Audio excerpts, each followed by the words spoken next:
Hello student, हमारे YouTube channel excellent exam में मैं विवेक आपका फिर से स्वागत करता हूं। दोस्तों, आज हम लेकर आ चुके हैं कक्षा 12 जीव विज्ञान में अध्याय 5 वंशागति और विविधता के सिद्धांत में पूरे अध्याय का महत्वपूर्ण प्रश्न हम लोग आज के क्लास में देखेंगे, जो कि 1 अंक में है। यानी दोस्तों, अगर बात करें तो अध्याय 5 का अति लघु उत्तरीय प्रश्न का जितने भी इंपॉर्टेंट क्वेश्चन बन सकते हैं 2023 बोर्ड एग्जाम के लिए, सभी क्वेश्चन को हम यहाँ पर सेलेक्ट किए हुए हैं। दोस्तों, आप सभी के लिए एक फायदे वाली बात बता देते हैं कि ये क्लास पढ़ाने के बाद इसका जो पीडीएफ है, ठीक है, इसका पीडीएफ का जो लिंक है हम आपको डिस्क्रिप्शन बॉक्स में दे देंगे, वहां से आप लोग डाउनलोड कर लीजिएगा। या फिर दोस्तों, आप हमारे व्हाट्सएप ग्रुप से भी जुड़ेंगे तो भी हम ग्रुप में शेयर कर देंगे। तो दोस्तों, क्लास शुरू करने से पहले जितने स्टूडेंट इस क्लास से जुड़ चुके हैं, इस क्लास को आप लोग लाइक कर दीजिएगा, अपने दोस्तों में ज़्यादा से ज़्यादा सभी लोग शेयर करिएगा।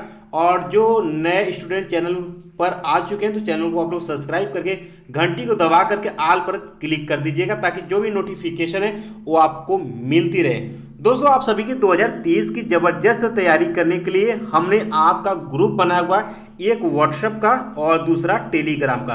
दोनों ग्रुप का जो लिंक है आपको डिस्क्रिप्शन बॉक्स में मिल जाएगा, वहां से फटाफट जाकर के जुड़ जाइएगा। बहुत सारे बच्चे जुड़ चुके हैं तो आप लेट मत करिएगा, नहीं तो आपका हानि होगा। ठीक है, तो पढ़ाने के बाद इसका सॉल्यूशन से पीडीएफ जो है हम आपको व्हाट्सएप में या फिर दोस्तों आपको डिस्क्रिप्शन बॉक्स में इसका लिंक दे देंगे पीडीएफ को, वहां से आप लोग डाउनलोड कर लीजिएगा। जैसे कि हमने आपको फिजिक्स का सूत्र का पीडीएफ डिस्क्रिप्शन बॉक्स में डाला था, बहुत सारे बच्चों ने डाउनलोड कर लिया है। जो बच्चे भी नए नहीं किए हैं तो वीडियो के लास्ट में एंड स्क्रीन पर आपको दिख जाएगा, उस वीडियो को क्लिक करके देख करके डाउनलोड कर लीजिएगा। या फिर दोस्तों आप एक्सीलेंट एग्जाम चैनल पर जाएंगे तो वहां पर भी आपको वीडियो मिल जाएगा। ठीक है, चलिए दोस्तों, आज का क्लास शुरू करते हैं। तो यहाँ पे देख सकते हैं अति लघु उत्तरीय प्रश्न, जो कि आपको बोर्ड एग्जाम में 1 अंक में क्वेश्चन पूछा जाएगा। और इसमें जितने भी सारे क्वेश्चन बन सकते थे इंपॉर्टेंट 2023 के लिए, सब क्वेश्चन हम यहाँ पर सेलेक्ट किए हुए। तो एक बार आप लोग क्लास को शेयर करके आ जाइए यहाँ पर। ठीक है, पहला क्वेश्चन आपके सामने कि वंशागति या आनुवंशिकता तथा आनुवंशिकी में अंतर स्पष्ट कीजिए, या फिर वंशागति को आपको परिभाषित करना है। और ये क्वेश्चन इंपॉर्टेंट 2017-19 में क्वेश्चन आ चुका है। परिभाषा कहता है, ध्यान सुनिएगा आप सभी, कि आनुवंशिक लक्षणों के जनकों से संतति में पहुंचने को आनुवंशिकता या वंशागति कहते हैं। नाम से क्लियर है कि वंशागति यानी कि वंश को चलाने वाले, यानी वंश को आगे बढ़ाने वाले को हम क्या बोलते हैं, वंशागति कहते हैं। विज्ञान की वह शाखा, अब थोड़ा सा हम भाई परिभाषा लिख रहे हैं, थोड़ा सा अच्छे से लिखते हैं। विज्ञान की वह शाखा जिसके अंतर्गत आनुवंशिक लक्षणों एवं उनकी वंशागति का अध्ययन किया जाता है, उसे हम क्या बोलते हैं, आनुवंशिकी कहते हैं, आनुवंशिकी कहलाता है। ठीक है, या फिर दोस्तों आप विज्ञान की जगह आप जीव विज्ञान भी कह सकते हैं, कोई दिक्कत नहीं है। तो ये दोस्तों आपका परिभाषा हो गया। चलिए, पहला क्वेश्चन क्लियर हो गया। सेकंड क्वेश्चन आपका वेरी इंपॉर्टेंट, इस पर आप लोग टिक कर लीजिएगा, स्क्रीनशॉट लेना तो ले लीजिए। ये वेरी इंपॉर्टेंट क्वेश्चन है। वंशागति के क्रोमोसोम वाद को किसने प्रस्तावित किया? क्वेश्चन है आपका सेकेंड कि वंशागति के क्रोमोसोम वाद को किसने प्रस्तावित किया। एनसीईआरटी क्वेश्चन 2018 क्वेश्चन ये आ चुका है। तो नाम है इनका सटन व बोवेरी ने। ठीक है, सटन व बोवेरी ने, ये नाम आप याद रखिएगा। क्वेश्चन नंबर तीसरा है आपका, ये आपको बहुविकल्पी में भी क्वेश्चन नंबर सेकंड पूछ सकता है। तीसरा है आपका कि मेंडल ने अपने प्रयोग के लिए कितने लक्षणों का चुनाव किया, किन्हीं 4 लक्षणों का नाम लिखिए। या फिर दोस्तों आप कहा है कि मेंडल के द्वारा मटर के पौधों में अध्ययन किए गए किन्हीं 2 प्रभावी तथा अप्रभावी लक्षणों के आपको नाम लिखना है। ये भी आपका क्वेश्चन वेरी इंपॉर्टेंट में आता है, ये पूछता है घुमा फिरा करके। ठीक है, तो 2015, 17, 18 में क्वेश्चन आ चुका है, तो इंपॉर्टेंट है। चलिए उत्तर की तरफ बढ़ते हैं कि मेंडल ने प्रयोग के लिए 7 जोड़ी, ध्यान सुनिएगा, 7 जोड़ी विपर्यासी लक्षणों का चुनाव यहाँ पे किया। उदाहरण में 4 देना है। पुष्पों का रंग में बैगनी यानी प्रभावी तथा सफेद अप्रभावी। बीज का रंग हरा प्रभावी होगा, पीला अप्रभावी। ठीक है, इसके बाद दोस्तों तीसरा है आपका पौधे की लंबाई, तो लंबा जो होगा प्रभावी और बौना जो होगा अप्रभावी। चौथा है बीज का आकार, गोल जो होगा वो प्रभावी होगा और झुर्रीदार जो होगा वो अप्रभावी होगा। तो ये 4 आपको नाम लिखने थे। ठीक है, क्वेश्चन नंबर 4 भी आपका वेरी इंपॉर्टेंट में ही आएगा, और ये आपको याद होना चाहिए कि संकर पूर्वज संकरण, ठीक है, या बैक क्रॉस तथा परीक्षण संकरण यानी टेस्ट क्रॉस में आपको अंतर बतानी। वेरी इंपॉर्टेंट क्वेश्चन 2014, 15, 17, 18 क्वेश्चन आ चुका है, इंपॉर्टेंट है। ठीक है, चलिए आंसर की तरफ बढ़ते हैं कि जब किसी संकर का, ठीक है, जब किसी संकर का किसी भी जनक से संकरण कराया जाता है तो इसे संकर पूर्वज संकरण कहते हैं।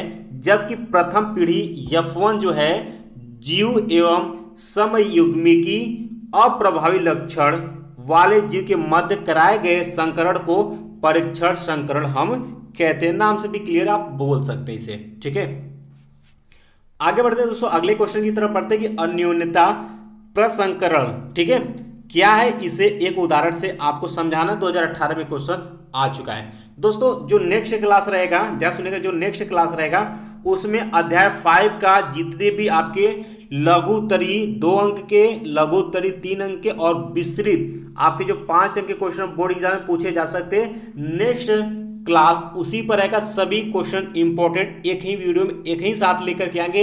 यानी दोस्तों अगला वीडियो जो है आप सभी के लिए बहुत ही इंपॉर्टेंट होने वाला है। ठीक है, इसके पहले हमने इसका बहुविकल्पी ऑलरेडी बता चुका हूं, आपको एंड स्क्रीन पर दिख जाएगा या फिर दोस्तों डिस्क्रिप्शन बॉक्स में जीव विज्ञान का प्लेलिस्ट इंपॉर्टेंट का दिया गया, वहां से भी आप देख सकते हैं सभी अध्याय का। साथ में दोस्तों आपके डिस्क्रिप्शन बॉक्स में बहुत सारे प्लेलिस्ट आपके दिए गए, तो वहां से भी आप देख करके अपने रीडिंग को यानी अपने पढ़ाई को और बेहतर कर सकते हैं। चलिए क्वेश्चन नंबर 5 की तरफ बढ़ते हैं। तो क्वेश्चन नंबर 5 को उत्तर लिखेंगे कि मेंडल ने एक गुण वंशागति संकरण यानी कि एक क्रॉस संकर को नाटे तने, ठीक है, नाटे तने वाले पौधे के परागकणों को लंबे तने वाले पौधे के फूलों के वर्तिकाग्रों पर स्थानांतरित करके भी दोहराया। अर्थात उन्होंने जनकी यानी P1 पौधे के बीज नर व मादा युग्मकों अर्थात परागकणों एवं बीजांडों के स्रोतों को बदल दिया। इसी को अन्योन्यता संकरण भी हम क्या कहते हैं। मेंडल ने देखा कि ऐसे संकरण से F1, F2 तथा F3 पीढ़ियों में तने की लंबाई की विभिन्नता की वंशागति यथावत रही, इसमें कोई परिवर्तन नहीं हुआ। ठीक है, बाकी दोस्तों ये छोटे छोटे क्वेश्चन जब इसका हम दीर्घ बताएंगे तो आपको हम पेन कॉपी के साथ समझा करके बताएंगे तो आपको चीजें समझ में आ जाएंगी, क्योंकि ये चैप्टर बहुत ही इंपॉर्टेंट है। क्वेश्चन नंबर 6 है कि अपूर्ण प्रभाविता तथा सप्रभाविता में जिन प्रारूपों एवं दृश्यों का अनुपात आपको बतानी है। 2018 में क्वेश्चन पूछा है, ये बहुविकल्पी में भी क्वेश्चन आ चुका है। अपूर्ण प्रभाविता तथा सप्रभाविता दोनों में जिन रूपों एवं दृश्य रूपों में जो संबंध होता है यानी अनुपात जो होता है वह 1 संबंधित 2 संबंधित 1 का होता है। याद रखिएगा, ये बहुविकल्पी में क्वेश्चन बोर्ड एग्जाम में आ चुका है। क्वेश्चन नंबर 7 है कि विभिन्नता से आप क्या समझते हैं। कोई 2 प्रकार की विभिन्नताएं आपको बतानी, ये भी इंपॉर्टेंट क्वेश्चन 18 और 15 में ये आ चुका है क्वेश्चन। यानी दोस्तों विभिन्नता यानी कहा गया कि एक ही माता पिता के विभिन्न संतानों में अंतर पाए जाते हैं। इस प्रकार जीवधारियों के बीच में पाए जाने वाले अंतरों को विभिन्नताएं कहते हैं। ये मुख्यतः 2 प्रकार की होती है। एक आपकी होती है दैहिक विभिन्नताएं, दूसरा आपका होती है जननिक विभिन्नताएं। ठीक है, क्वेश्चन नंबर 8 भी आपका इंपॉर्टेंट है कि आनुवंशिक रोग क्या है। मनुष्य में इस रोग के 2 उदाहरण देना है।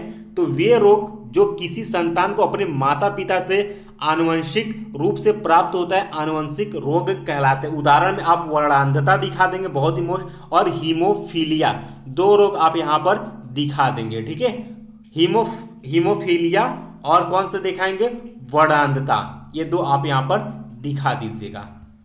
दोनों रोग क्या है, आपके आनुवंशिक रोग हैं। क्वेश्चन नंबर 9 की तरफ बढ़ते हैं कि हीमोफीलिया को ब्लीडर रोग क्यों कहते हैं। तो आइए इसके बारे में जानते हैं। 2017 में क्वेश्चन आ चुका है। तो क्योंकि इस रोग में चोट लग जाने या कट जाने पर रक्त का थक्का नहीं बनता है, जिसके कारण रक्त जो है लगातार बहता रहता है। यानी दोस्तों जो रानी विक्टोरिया का आप लोगों ने नाम सुना होगा, इनका जो वंश समाप्त हुआ था इसी रोग के कारण हुआ था, हीमोफीलिया के कारण। हीमोफीलिया में अगर आपके शरीर में कहीं पर भी कट जाती है, वहाँ से ब्लड निकलना शुरू हो जाती है, वह ब्लड जो है फिर नहीं रुकता है, वो जब से पूरा ब्लड नहीं निकल जाता है। ठीक है, यानी कि इसमें इसमें ब्लड का जो है थक्का जो है नहीं बनता है इस रोग में। ठीक है, क्लियर हो गया आपको। क्वेश्चन नंबर 10 की तरफ बढ़ते हैं कि ऑटोसोमल ट्राइसोमी के 2 उदाहरण दीजिए तथा इनमें गुणसूत्रों की संख्या व एवं अन्य अपसामान्यताएं बताइए। ठीक है, या फिर मानव में गुणसूत्री व्यतिक्रम से उत्पन्न होने वाले 2 रोगों के नाम तथा उनके गुणसूत्र विन्यास आपको यहाँ पर लिखना है, या फिर मानव में 21वें क्रोमोसोम की त्रिसूत्रता के कारण कौन सा विकार उत्पन्न होता है, ये आपको बताना है। सभी का क्वेश्चन का आंसर एक ही है, ये इंपॉर्टेंट क्वेश्चन में। चलिए उत्तर लिखिए, पहला पॉइंट लिखेंगे 21वें ऑटोसोमल गुणसूत्र की ट्राइसोमी के कारण मंगोलिज्म या डाउन सिंड्रोम विकसित होता है। इसमें गुणसूत्रों की कुल संख्या 47 होती है, याद रखिएगा। सेकेंड पॉइंट, 18वें ऑटोसोमल गुणसूत्र की ट्राइसोमी के कारण एडवर्ड्स सिंड्रोम विकसित होता है। इनमें गुणसूत्रों की कुल संख्या कितनी होती है? 47 होती है। अब चलिए क्वेश्चन नंबर 11 की तरफ बढ़ते हैं कि वर्णांध व्यक्ति को रेलवे ड्राइवर क्यों नहीं बनाया जाता है। आइए इसका आंसर देखते हैं। 2019 में है, तो उत्तर लिखेंगे चूंकि वर्णांधता रोग में ग्रसित व्यक्ति लाल एवं हरे रंग में अंतर नहीं कर पाता, इसलिए वर्णांध व्यक्ति को रेलवे ड्राइवर नहीं बनाया जाता है। यानी कि दोस्तों अगर बात करें तो यानी कि वर्णांध रोग जिस व्यक्ति को होता है वो लाल और हरे में भेद नहीं कर पाता है, उसको न लाल समझ में कि वो लाल जल रहा है कि हरा जल रहा है। और रेलवे में लाल और हरे का कलर का रंग आप जानते हैं किस यूज के लिए किया जाता है, इसी वजह से इसका टेस्ट पहले ही किया जाता है। और आप जब सरकारी नौकरी की तैयारी करेंगे, जितने भी फोर्स लाइन में आप जाएंगे, रेलवे हो गया, आपका एयरफोर्स हो गया, यानी कि एयरफोर्स हो गया, आर्मी हो गया, जो भी आपके फोर्स रिलेटेड जो भी जितनी भी नौकरियां हैं, पुलिस को हो गई, सब में इसका टेस्ट किया जाता है। ठीक है, वर्णांधता का टेस्ट किया जाता है। तो यही होता है कि उसमें आप जो है लाल और हरे में क्या है, आप विभेद नहीं कर पाएंगे, उसको खोज नहीं पाएंगे। ठीक, पता हो गया। चलिए क्वेश्चन नंबर 12 की तरफ बढ़ते हैं कि संलग्नता एवं विनिमय में अंतर आपको लिखना। 2019 में क्वेश्चन आ चुका है।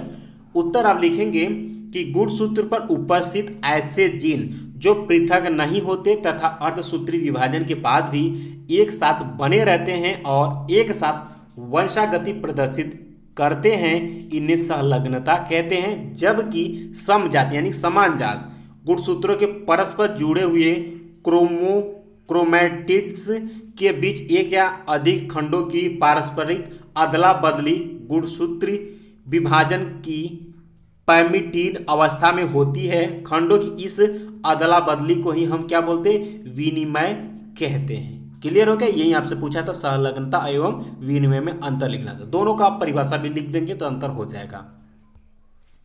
चलिए क्वेश्चन नंबर 13 की तरफ बढ़ते हैं कि एक शिशु का रुधिर वर्ग आपका क्या है? ओ है। यदि पिता व माता के रुधिर वर्ग क्रमशः ए व बी है तो जनकों के जीनोटाइप और उनकी अन्य संतति में जीनोटाइप पता कीजिए क्या होगा। वेरी इंपॉर्टेंट क्वेश्चन है दोस्तों, और ये एनसीईआरटी क्वेश्चन है, 2019 के बोर्ड एग्जाम में पूछा जा चुका है। आइए इसका आंसर हम लोग देखते हैं ध्यान से।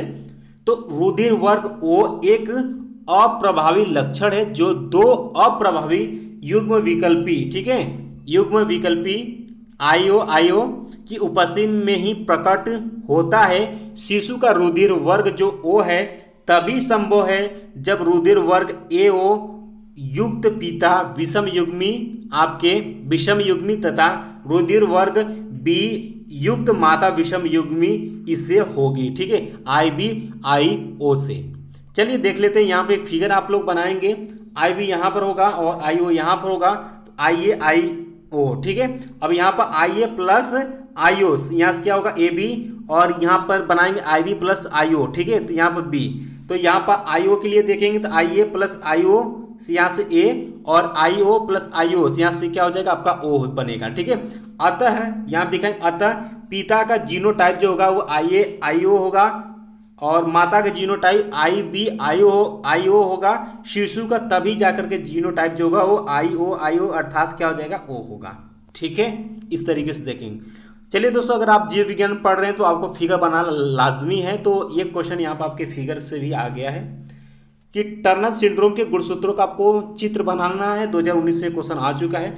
एक वीडियो आने वाले समय हम बताएंगे पूरे अध्याय के जो इंपॉर्टेंट फिगर हैं वो आपको 5-6 बार बनाकर रिवीजन कर लेना। वो क्वेश्चन पूछता है तो आपको करना पड़ेगा, ठीक है। तो यहाँ दोस्तों टर्नर सिंड्रोम के गुणसूत्र का आपको चित्र बनाना है, तो यहाँ पर आप देख लीजिएगा किस तरीके से बनाया जाता है। स्क्रीनशॉट ले लीजिए आप या फिर अपने बुक से भी इसे बनाकर रिपीट कर लीजिएगा। चलिए एक पॉइंट हम आप लोगों के लिए बताते हैं जो कि बहुविकल्पी में पूछ सकता है, याद रखिएगा।